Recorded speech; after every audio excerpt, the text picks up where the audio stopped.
بسم اللہ الرحمن الرحیم۔ السلام علیکم۔ آپ دیکھ رہے ہیں ڈی ڈی پی اینالیٹیکا۔ آج دو اہم چیزیں ہوئیں، ایک طرف تو press conference D G I S P R کی، اور دوسری طرف پارلیمنٹ لاجز میں جو ہنگامہ ہوا، دونوں پہ ہم تھوڑی تھوڑی بات کر لیتے ہیں۔ جو پریس کانفرنس ہوئی اس میں ایک سوال پوچھا کسی صحافی نے کہ بتایا جا رہا ہے کہ فوج آج نیوٹرل ہے، اگر آپ نیوٹرل ہیں تو وہ کیسے، جبکہ حکومت کلیم کرتی ہے کہ فوج ان کے ساتھ ہے، اور اس سے پہلے بھی ریومرز ہوتی نہیں، اس سے پہلے یہ سوالات اٹھائے گئے کہ جی فوج اب پی ڈی ایم کے ساتھ ہے، عمران خان کو ہٹانا چاہتی ہے۔ اس قدر سازشی قسم کے ذہن اور اتنی افواہیں، آدمی حیران رہ جاتا ہے۔ جو پرسیپشن آپ بلڈ کر لیتے ہیں ایک دفعہ فوج کے بارے میں، وہ پھر عوام میں پھیلتی ہے اور غلط فہمیاں جمع اور پھر جمع در جمع ہوتی جاتی ہیں۔ نتیجہ یہ ہے کہ پھر ضرورت پڑتی ہے کہ افواج پاکستان مختلف وقتوں میں اس کی کلیریفیکیشن کریں۔ اگر پریس کانفرنس 6 مہینے نہیں ہوئی تو 6 مہینے میں وہ پرسیپشن کہیں کی کہیں پہنچ جاتی ہے۔ پچھلے سال یہ قصہ شروع ہوا، پہلے تو یہی کہا جاتا رہا کہ جتنے بھی تحریکیں پہلے آئی، جیسے سینٹ کے چیئرمین کو ڈی سیٹ کرنے کے لیے اس کے خلاف نو کانفیڈنس لائی گئی، پھر یوسف گیلانی صاحب کو الیکٹ کرایا گیا leader of the opposition senate میں۔ دونوں موقعوں پہ یہ کہا گیا کہ جی یہ آرمی نے مینج کیا ہے۔ یہ کیوں نہیں سوچتے کہ مختلف وقتوں پہ آپ کے سیاستدان بھی پیسے کھا کے کام کر سکتے ہیں؟ کیا سب فرشتے ہم نے بھرتی کی ہوئے ہیں پارلیمنٹ میں یا سینٹ میں؟ تو وہاں پہ بھی مفادات ہیں، وہاں بھی لوگوں کے اپنی خواہشات ہیں جس کے تحت وہ کام کرتے ہیں۔ وہ سیاست میں آئے ہیں اس لیے نہیں کہ وہ فوج کی تابع داری کریں گے، وہ اس لیے آئے ہیں کہ انہوں نے اپنے معاملات بہتر کرنے ہیں۔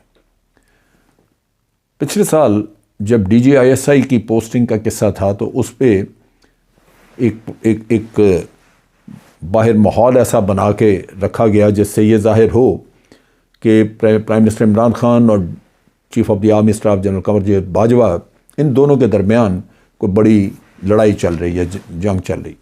جنگ کس بات کی؟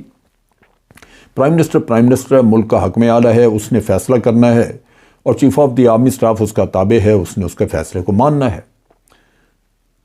کوئی اگر غلط فہمی تھی درمیان میں فیصلے کے بارے میں تو وہ دونوں نے ملاقات کی، آپس میں ڈسکشن ہوئی، ڈسکشن کے بعد فیصلہ طے ہوا اور معاملہ ختم ہو گیا۔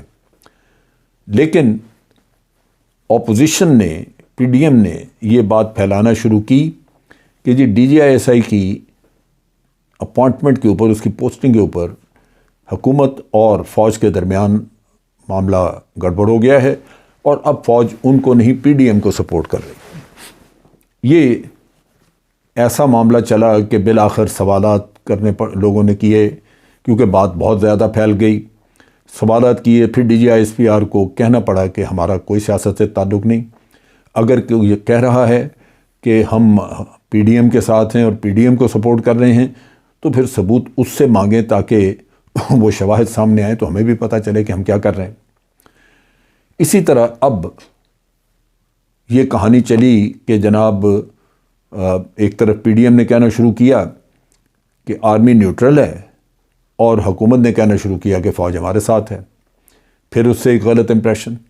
میں نے وہ تقریر دیکھی جو فواد چودھری صاحب نے پریس کانفرنس میں کہا تھا، وہ مختلف تھا۔ انہوں نے کہا کہ آئینی اعتبار سے، یعنی کانسٹیٹیوشنل ذمہ داریوں کے تحت آرمی جو ہے وہ حکومت کے ساتھ ہے، اور بالکل ہے، کیونکہ آپ نے اپنی آئینی ذمہ داریاں نبھانی ہیں، فوج نے نبھانی ہیں، اور آئین کے اندر حکومت جو کچھ بھی ان کو بتائے گی، حکومت وقت جو کچھ بھی کہے گی، وہ احکامات ہوں گے اور ان کو اس پہ عمل کرنا ہوگا۔ لہٰذا اس میں تو کسی کو کوئی شک و شبہ نہیں ہونا چاہیے۔ لیکن پھر ان الفاظ کو توڑ کے مروڑ کے اس کے اوپر کوئی کہانی کرنا، میرا خیال ہے یہ وقت اب گزر چکا۔ ہمیں اس دکھ سے باہر آ جانا چاہیے اور افواج پاکستان کو متنازع نہیں بنانا چاہیے۔ پرسیپشن سیدھی رکھیں۔ اگر پرسیپشنز کی میں بات کروں تو میاں نواز شریف صاحب باہر چلے گئے، وہ جی فوج نے بھجوا دیا۔ بھی عدالتوں نے کیوں نہیں بھجوایا؟ فیصلہ تو عدالتوں نے کیا۔ عدالت نے فیصلہ کیا، جبکہ عمران خان نے کہا تھا کہ اس کو 7 ارب روپے کا بانڈ ان سے لے، تو عدالت نے نہیں دیا۔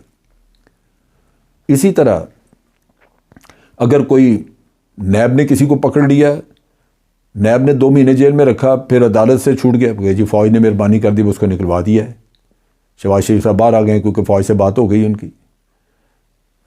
عجیب قسم کا ماحول ہے۔ اب ہر بات پہ فوج اپنی صفائیاں پیش نہیں کر سکتی، لیکن اگر کسی کے پاس شواہد ہوں تو وہ لے کے آئے، بات سامنے آ جائے تو پتہ لگ جائے۔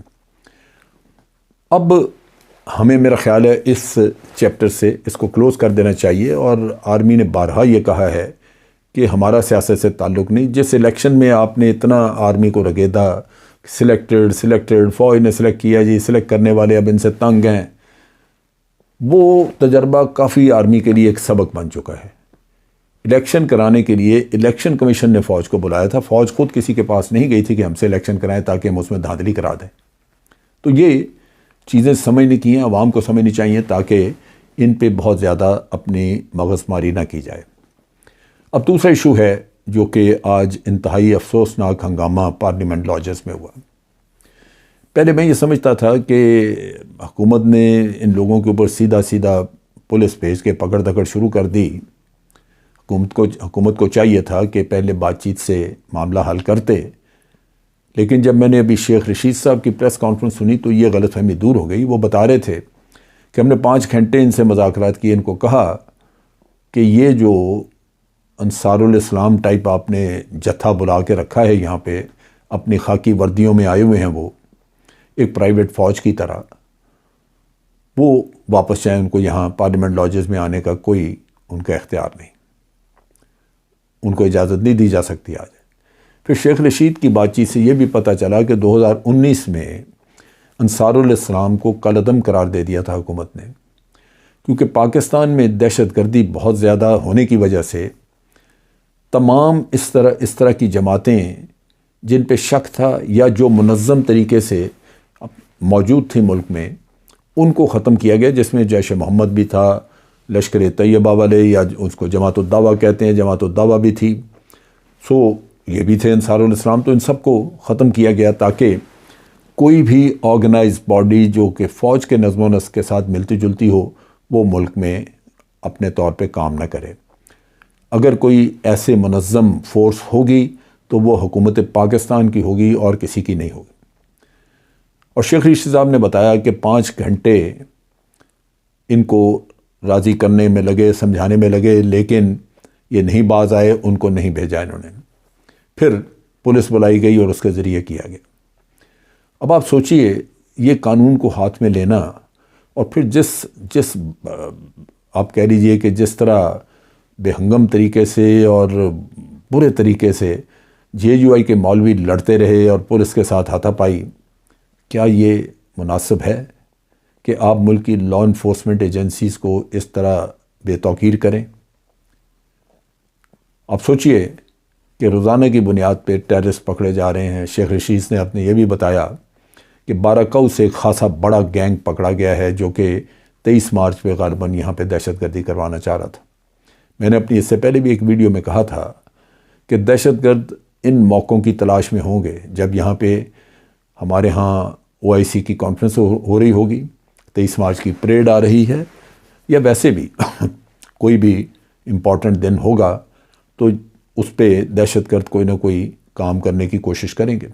حکومت اس چیز میں ذمہ دار بھی ہے، پریشان بھی ہے، اور کوشش کر رہی ہے کہ یہاں پہ سیکورٹی کو اتنا ٹائٹ کیا جائے کہ باہر کے لوگ کم سے کم نظر آئیں اور دہشت گردی کے واقعات سے بچا جا سکے، اور ہمارے اللہ کرے کہ یہ تمام دن جو ہیں یہ خیر و عافیت سے گزر جائیں۔ کرکٹ ٹیم چلے گئی یہاں سے، اس کا بھی یہاں مسئلہ تھا، انہی دنوں ازبکستان کے صدر آئے ہوئے تھے، تو اب آگے 2 ایونٹ یہ آ رہے ہیں۔ ان سے کوئی JUI وغیرہ جب انہوں نے ایک تحریک عدم اعتماد جمع کروا دی تو اب اس کے بعد ان کو مسئلہ کیا ہے؟ انہوں نے کہنا شروع کیا کہ جی ہمیں خطرہ ہے کہ ہمارے لوگوں کو نہ لے جائیں۔ بھئی آپ اپنے لوگوں کو اکیلے چھوڑیں نا، 2 4 مل کے رہیں وہاں پہ، اور حکومت ویسے بھی اگر کسی کو غائب کرے گی تو وہ باتیں چھپتی ہیں۔ لیکن یہ بڑی غلط بات ہے کہ آپ صرف اپنے خدشے کی بنیاد پہ غیر قانونی کام کریں کہ غیر قانونی ایک جتھا لا کے تو آپ وہاں پہ جمع کر دیں۔